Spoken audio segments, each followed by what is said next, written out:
ya, 2, 3 ya. Tetapi kira-kira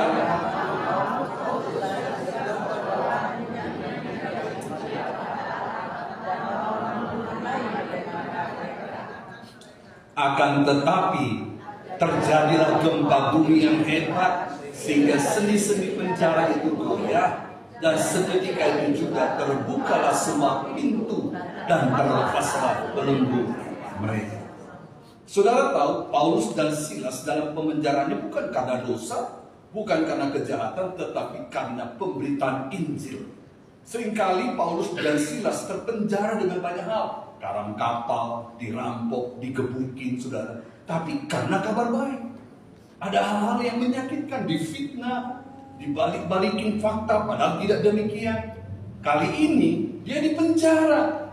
Tapi saudara perhatikan, apa yang terjadi? Penjara itu jelas menjadi masalah. Saya pernah di penjara. Ada yang pernah di penjara di sini? Nggak ada ya? Atau ada yang malu-malu kucing angkat tangan? Penjara itu masalah, nggak enak saudara. Kalau sudah di sidang sih enak, nggak ada masalah. Yang nggak masalah kan baru ditangkap, di situ tuh yang paling nggak enak. Digebukin, dicentori kepala, disirami pakai air. Aduh, sakitnya luar biasa. Saya ngalamin. Nah, penjara itu jelas jadi masalah. Dan di hadapan Paulus dan Silas itu sebuah tekanan. Kita juga mungkin mengalami banyak penjara-penjara dalam hidup kita. Kita rasanya mau buat gini, nggak buat apa-apa. Lihat kiri tembok, kanan tembok, kayaknya buntu semua. Nggak ada yang peduli kita. Apalagi saya ngalami, mungkin saudara pernah ngalami. Waktu kita kelimpahan diangkat Tuhan, rasanya semua orang baik.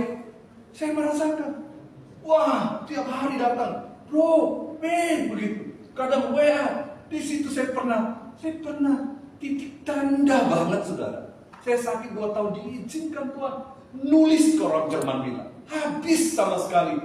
Saya akhirnya tinggal di rumah satu cici yang memberikan saya kamar. Kami tinggal berdua sama istri, gak punya apa-apa. Aneh, selama setahun gak ada yang WA saya, nanya saya, kayaknya gak ada yang peduli. Kalau saya telepon, bro, ada berkat gak? Gak mungkin lu gak ada duit. Gak ada percaya kalau saya miskin saudara.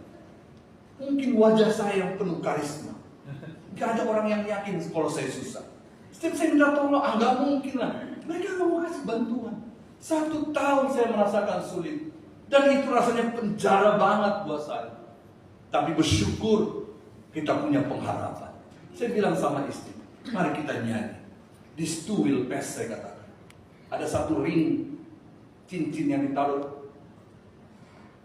Ada seorang, saya lupa raja